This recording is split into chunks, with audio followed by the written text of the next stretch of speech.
Prabowo Subianto sebagai Presiden Republik Indonesia kali ini menuai banyak kritikan cibiran dari berbagai pihak, dari emak-emak, bapak-bapak, mas-mas sampai kakek-kakek. Ada yang mengkritik karena Bapak Prabowo tidak menepati janji. Ada yang mengkritik karena Bapak Prabowo kurang tegas kepada Habib, terutama Rizik Syihab, dan lain sebagainya. Coba kita simak beritanya berikut ini.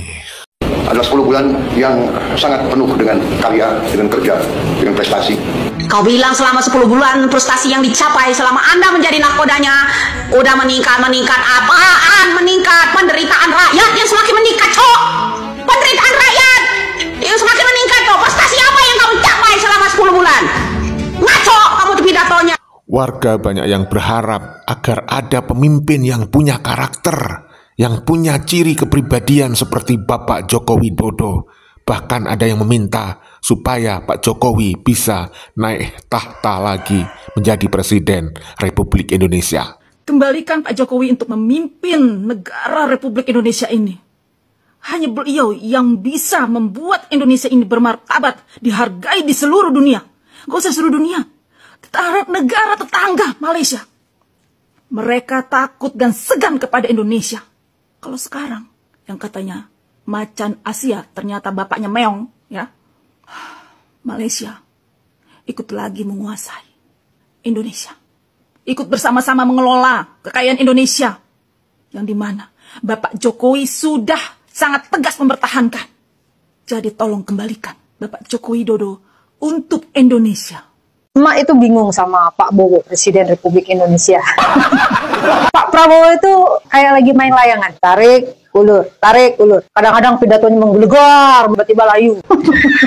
Pidatonya kemarin berapi-api tuh, dia bilang, lebih baik mati daripada dijajah sama asal. Lah, lagu lama Pak. Kalau kata Soekarno, perjuanganku lebih mudah melawan penjajah. Tapi perjuangan kalian akan lebih sulit karena melawan bangsa sendiri. Nah ini masalahnya, sekarang kita dijajah sama bangsa sendiri. Bapak ini sebenarnya tahu, tapi pura-pura nggak tahu. Dulu katanya Pak Prabowo kalau Belanda itu udah bawa uang kita 31 miliar dolar selama menjajah. Selama kita dijajah sama bangsa sendiri, migas, hasil laut, tambang-tambang itu duitnya dilariin kemana? Yang jajah bangsa sendiri, uangnya dibawa ke luar negeri. Apa bedanya? Pak Prabowo itu bilang akan kita kejar koruptor sampai Antartika. Nah, sekarang udah Pak, nggak usah sampai Antartika. Yang jelas-jelas aja yang di depan mata Bapak. Koruptor kelas kakapnya itu dibiarkan aja, yang ditangkap yang cere-cere. Coba Bapak bisa bersikap tegas. Masalah Raja Ampat, ya kalau diserahin ke Barreskrim, masalah pasti selesai. Nggak ada masalah di sana. Pasti Barreskrim bilang gini, di mana sih tambang yang tidak merusak alam? Gitu pasti ujung-ujungnya. Dan nanti tuh akan banyak ngeles sana, ngeles sini. Itu kita udah lagu lama, rakyat itu udah paham. Jadi nanti pura-pura, itu kan yang bikin izin gubernur, bupati. Raja Ampat itu kan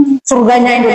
Itu kalau nggak dapat izin dari pusat nggak mungkin Pak. Dan negara ini sudah makin hari makin aneh. Jadi gini Pak Prabowo, jadi jangan tarik ulur. Bergeraklah dengan cepat. Kita sudah tidak bisa menunggu lagi Pak. Jika Bapak terus-terusan santai menghadapi para koruptor, selesai negara ini. Tapi selesaikanlah penjajah dan perampok yang ada di sekitar Bapak. Bapak bicara menggelegar di depan orang-orang, tersangka penjara. Iya Mbok ya, serius Pak. Raja Ampat udah dicabutnya, sekarang tinggal ditelusuri aktor-aktor intelektualnya. Jangan main sandera-sanderaan dong Pak. Katanya kan orang itu tidak bisa bergerak karena tersandera oleh masa lalu ya. Sekarang kan buktikan bahwa Pak Prabowo itu tidak tersandera oleh siapapun. Pasti rakyat akan mendukung jika Pak Prabowo berani bertindak untuk membereskan para penjara dan para perampok bangsa. Ini baru benar. Salut.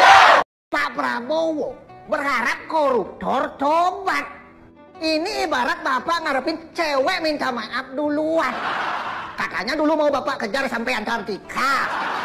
Mohon maaf Pak Presiden, koruptor itu bukan soal karakter, tapi emang DNA-nya maling. Mau diapain pun bakal tetap nyolong. Bapak terlalu baik sama koruptor. Boro-boro mereka mau tobat, mereka malah cari cara masuk pemerintahan biar aman. Jangankan yang nyuri duit rakyat, yang minjem duit kita aja susah ngembaliin.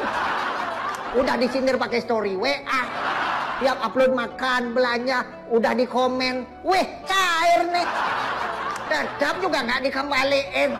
Jokowi membangun Indonesia dari Sabang Merauke, bahkan pos-pos lintas batas negara. Belum pernahkah orang yang basic militer menjadi presiden? Sudah. Apakah ada perhatian terhadap pos lintas batas negara yang merupakan wajah negara kita? Harga diri bangsa kita ada di situ. Apakah mereka punya perhatian, kepedulian terhadap pos-pos lintas batas negara itu? Tidak ada.